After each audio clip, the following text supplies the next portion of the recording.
set me free. Breaking through the atmosphere, nothing can hold me down.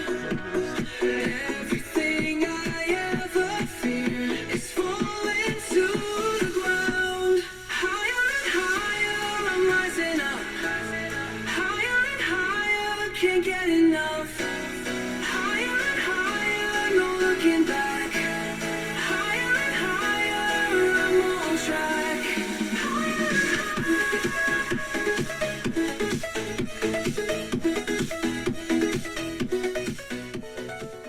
Jenna Gemini, with her short, spiky hair and piercing green eyes, sat in the dimly lit cockpit of the Stardust Hopper, her fingers dancing over the console as she studied the star map. The hum of the shuttle's engines resonated through her body, a comforting reminder of the power at her command. Her two droids, Unit 7 and Unit 9, stood by, gleaming chrome and sleek black forms of precision, ready to assist at a moment's notice. They were an odd trio, the youngest of Space Command with her quirky sense of humor and her stoic, yet surprisingly capable droid companions. The message from the commander had been urgent, yet vague. Jules DuPont, he had said, his voice tight with tension. He's stolen the atomic clock. The clock, a device so sensitive it could measure the fabric of time itself, was a treasure beyond measure. It was the heart of Space Command's operations, keeping time across the galaxy synchronized for the sake of interplanetary travel and communication. If DuPont disappears with it, the consequences would be catastrophic. Unit 7 spoke up, its robotic voice calm and measured. The last known coordinates of DuPont's ship are approximately 300,000 kilometers from here, on the edge of the asteroid belt. Jenna nodded, her gaze unwavering from the map. Good work, 7. Set a course for those coordinates. Let's not keep the party waiting. She punched in the coordinates and felt the shuttle lurch as it adjusted its trajectory. Her heart raced in anticipation of the coming confrontation. Unit 9, the larger and more heavily armed of the two droids, checked the weapon systems with a metallic clink. All systems are operational, it reported. We are prepared for engagement. Jenna took a deep breath, her hand hovering over the comms button. Keep your sensors peeled for any unusual activity. DuPont's got a knack for the dramatic, so let's not be caught off guard. The droids acknowledged with synchronized beeps, and she leaned back in her chair, trying to ignore the knot in her stomach. The asteroid belt grew closer, a sprawling expanse of rock and metal that glinted in the cold starlight. It was a place of danger and opportunity, where smugglers and thieves often laid low, waiting for their next score. As they approached the specified coordinates, Jenna's instincts grew more acute. The silence was deafening, broken only by the occasional crackle of static. Then, on the far edge of the asteroid field, a flicker of movement caught her eye. 7, zoom in on that. The droid complied, and a sleek, unidentifiable ship grew larger in the viewfinder. Looks like our guest of honor has arrived. Let's crash this party. Although the Stardust Hopper shot forward, dodging asteroids with ease as it approached the suspicious vessel. Jenna's mind raced with strategy.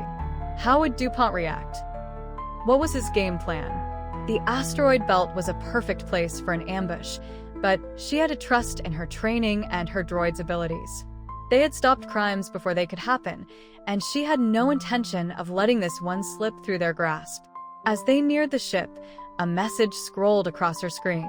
"Welcome, Jenna," it read, in a font that was unmistakably DuPont's flair. "I've been expecting you." The ship's engines flared to life, and it began to move away from them, a silent invitation to follow. "Looks like he wants to play," Jenna murmured to herself, her hand tightening on the control stick. She signaled to her droids, and the Stardust Hopper gave chase, weaving through the asteroids like a skilled dancer.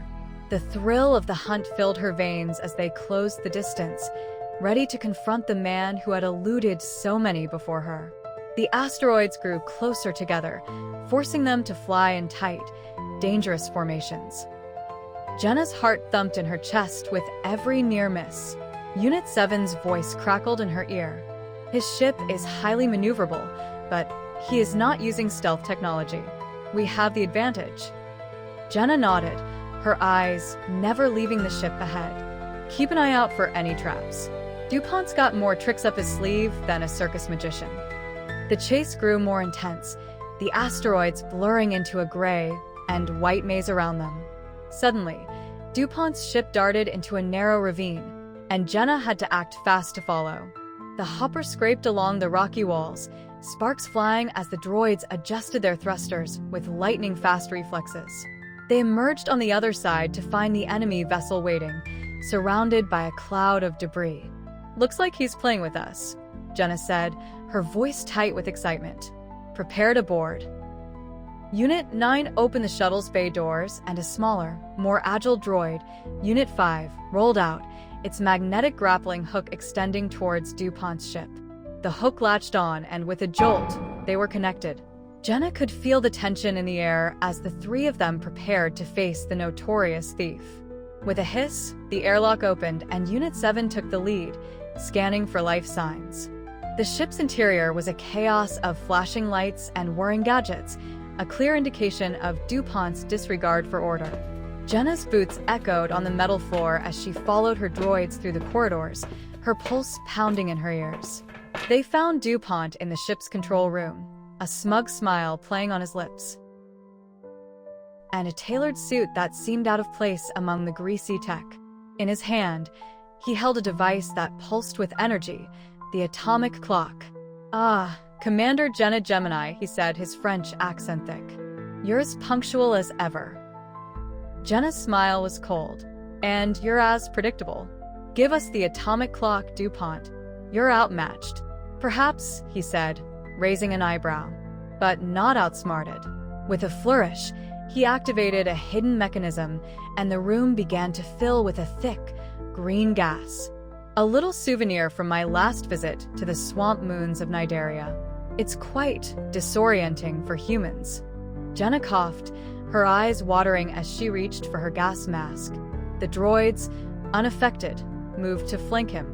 DuPont laughed and dashed away, the atomic clock clutched to his chest. They gave chase, their boots thumping on the floor, the gas swirling around them like a toxic fog, and the lights flickered. They pursued DuPont through the twisting corridors. They cornered him in the ship's cargo bay, where a small escape pod was already prepped for launch. "You're not getting away," she gasped, raising her blaster. DuPont smirked. "But of course I am. You see, I've had a change of heart. I think I'll leave the clock here with you." He tossed it towards Jenna, who caught it reflexively.